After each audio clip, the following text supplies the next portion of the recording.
বন্ধুরা, জেড প্লান্টের ডাল থেকে চারা কিভাবে তৈরি করবেন খুব সরল পদ্ধতিতে দেখানোর চেষ্টা করব। কারণ আমি এই গাছ 1 মাস আগে মানে 2 এপ্রিলে আপনাদের সঙ্গে প্রতিস্থাপন করেছিলাম, আর গাছের গ্রোথটা দেখতে পাচ্ছেন। তখনই আমি এই গাছ থেকে কিছু ব্রাঞ্চ কেটেছিলাম। তো তারপরে লাগানোর পরে একদম সাকসেস রেজাল্ট পেয়েছি। তো সেই জন্য আপনাদের সঙ্গেও শেয়ার করছি, যাতে আপনারাও যদি বিগনার্স থাকেন তাহলে কিভাবে লাগাবেন। আর এই গ্রীষ্মকালেও কিন্তু আপনারা জেড প্লান্টের ডাল থেকে চারা তৈরি করতে পারবেন, তো অবশ্যই করে নেবেন। তো চলুন স্টার্ট করা যাক। আমি এখানে বলতে বলতে আপনাদের সঙ্গে এখানে কিছু ব্রাঞ্চ কেটে নিচ্ছি। আর জেড প্লান্টের আপনারা ছোট থেকে ছোট যদি ব্রাঞ্চ পাচ্ছেন তাও কোনো অসুবিধা নেই, খুব সহজেই কিন্তু ছোট ডালও এর গ্রো হয়ে যায়। তো চলুন দেখে নিন কিভাবে কি করতে হবে। কিছু কিছু টিপস আছে যেগুলো খেয়াল রাখতে হবে, সেই জিনিসগুলোই আপনাদেরকে এই ভিডিওতে দেখাবো। তো ওই টিপস গুলো আপনারা অবশ্যই একটুখানি খেয়াল রাখবেন, যাতে আপনারাও এই জেড প্লান্টের খুব সুন্দরভাবে ডাল থেকে চারা তৈরি করতে পারবেন। আমি গাছটাকে সাইড করে দিলাম, আর এখানে যে ব্রাঞ্চ গুলোকে কেটেছি সেটাতে আমাদের যে কাজগুলো করতে হবে সেগুলো আগে আপনারা দেখে নিন। তো এখানে জেড প্লান্টের মানে দুটো যখন পাতা আমরা কাটি কোনো ডালে, তখন কিন্তু ওখানে একটা নোড এরিয়া তৈরি হয়ে যায়, মানে ওখান থেকেই আমাদের গাছের শেকড় বেরোবে।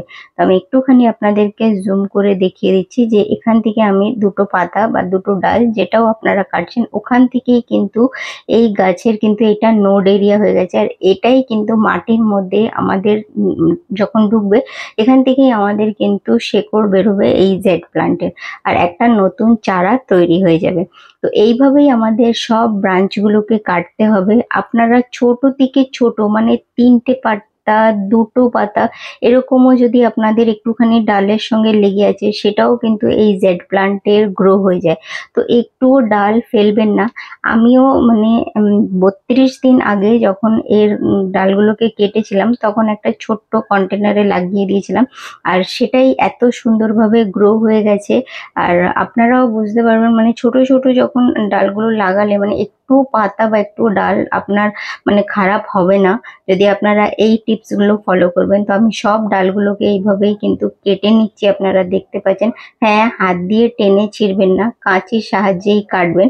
কারণ হাত দিয়ে যখন আমরা টানি তখন অনেক সময় যে গাছের যে সেলসগুলো থাকে সেগুলো নষ্ট হয়ে যায় বা ওই নোড এরিয়াটাই খারাপ হয়ে যায়। তো এখানে আমি গার্ডেন সয়েল আর কোকোপিট দুটো মেশানোই আছে। এখানে আমি আগেও কিন্তু এতে ডাল থেকে চারা তৈরি করেছিলাম। আর গ্রীষ্মকালে যে কোনো ডাল থেকে চারা তৈরি করার জন্য আপনারা রুটিং হরমোন অবশ্যই ব্যবহার করবেন। কোনো ব্র্যান্ড প্রমোশন করছি না, আপনারা যে কোনো রুটিং হরমোন নিতে পারবেন। আর যেখানে নোড এরিয়া আছে সেখানে আমরা একটুখানি রুটিং হরমোন এই যে লাগিয়ে নিলাম, ব্যাস এটাই আমাদের এই মাটির মধ্যে ঢুকিয়ে দিতে হবে। আমি প্রথমে জল এর জন্য দিয়ে নিয়েছি যাতে আমাদের এই কাটিংসগুলো আর যেন না নড়ে যায়, তার জন্য। তো খুব ভালোভাবে এইভাবেই সবগুলোকে আমাদের একটা একটা করে ধরে ধরে মাটিতে এইভাবে ঢুকিয়ে দিতে হবে, নোড এরিয়াটা যেন যায়। একটুখানি নোড এরিয়াটাকে মাটি দিয়ে একটু চাপা দিয়ে দিলেই যথেষ্ট, আর জেড প্লান্টে কিচ্ছু করার প্রয়োজন নেই।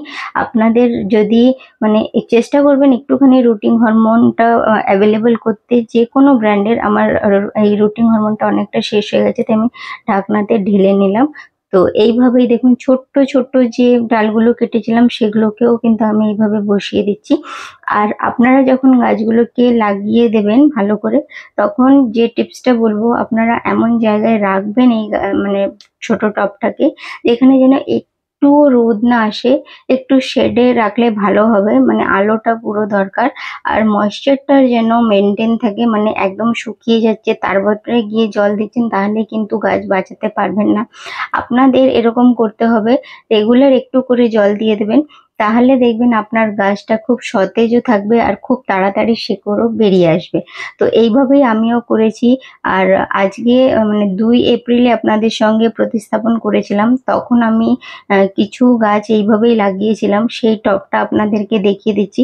আর সেম প্রসেসেই আপনাদেরকে দেখিয়েছি। আমি যখন গাছগুলোকে বসিয়েছিলাম তখন কোনো ভিডিও করিনি, কারণ আমি বুঝতেও পারিনি যে গ্রো হয়ে যাবে, ফেলে দেবো, সেই জন্য লাগিয়ে দিয়েছি। যে নিয়মগুলো আমি মেনে চলেছি গেছে।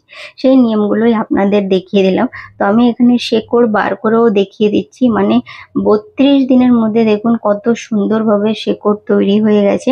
আর একটা আমি এই জেড প্লান্টের যে চারাগুলো থাকে ভীষণ এখানে দাম, মানে 80 টাকা 100 টাকা দাম থাকে। আমি ছোট্ট একটা চারা নিয়ে এসেছিলাম, বড় গাছগুলো আরো বেশি দাম ছিল যার জন্য। তো আমি এখানে মানে 1 মাস হয়েছে আমি এই গাছটা নিয়ে এসেছিলাম কিনে, যেটা আপনাদেরকে প্রথমে ডাল জেডটার থেকে কাটলাম, তারপরে ওর থেকে এই কিছু ডাল বসানোর পরে দেখুন এখন কতগুলো জেড প্লান্ট হয়ে গেছে। তো আপনারাও এইভাবে একটুও ডাল ফেলবেন না, যদি নাও থাকে আশেপাশে কোথার থেকেও কারোর থেকে একটা ডাল চেয়ে নিয়ে আপনারা কিন্তু এভাবে বসালে আপনাদেরও কিন্তু খুব ভালোভাবে নতুন শিকড় তৈরি হয়ে যাবে গাছে 1 মাসের মধ্যে, আর নতুন জেড প্ল্যান্ট তৈরি করতে পারবেন। তো এইভাবেই আপনারাও করুন। আর ভিডিওটা যদি আপনাদের ভালো লেগে থাকে তাহলে আপনারা লাইক আর শেয়ার করা একদম ভুলবেন না। আর যদি আপনারা আমার চ্যানেলে নতুন ভিজিট করছেন তাহলে চ্যানেলটাকে সাবস্ক্রাইব করে বেল আইকনটাকেও টিপে দিন, তাহলে আপনারা আমার এই ধরনের ভিডিও সবার আগে দেখতে পাবেন। আর ভিডিওটা দেখার জন্য ধন্যবাদ। আমি চারা গাছটা আবার কিন্তু সেই জায়গাতেই বসিয়ে দিয়েছি, জেড প্ল্যান্ট খুব ভালোভাবে সার্ভাইভ করে যায়। তো ধন্যবাদ বন্ধুরা।